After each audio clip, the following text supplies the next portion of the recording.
Oi pessoal, tudo bem com vocês?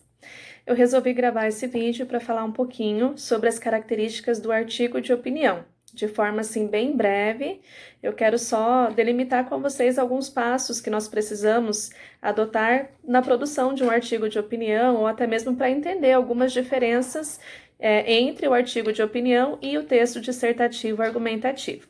Então, traçando esse paralelo, eu vou começar falando do texto dissertativo argumentativo.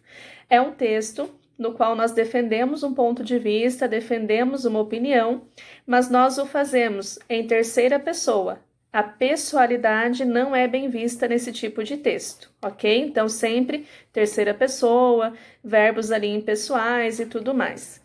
Nesse texto dissertativo argumentativo, nós também precisamos colocar uma proposta de intervenção.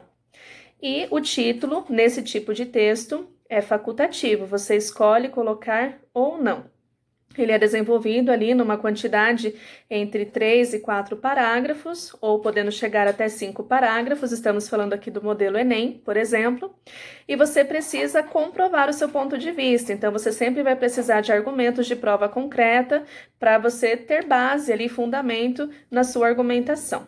E agora a gente vai traçar aquele paralelo com o artigo de opinião.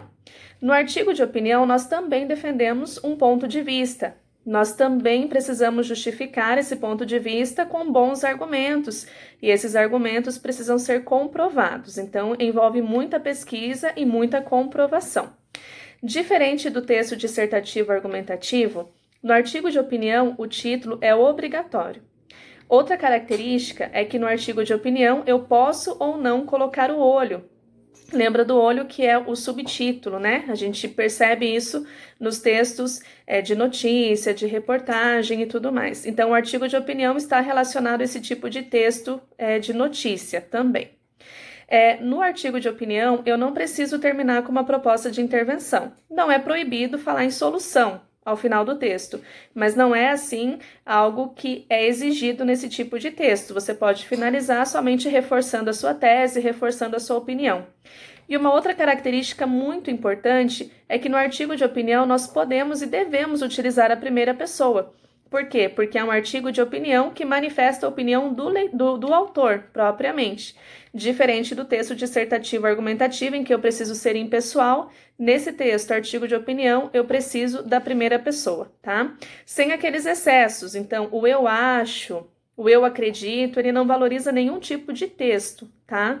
Mas você pode se posicionar de outra forma, coloca verbos no imperativo, utilize outras formas de argumentar sem o eu acho, eu acredito, ok? Por hoje, isso que eu queria deixar com vocês, fico à disposição caso vocês tenham qualquer dúvida, qualquer dificuldade, tá ok? Um beijo enorme, até!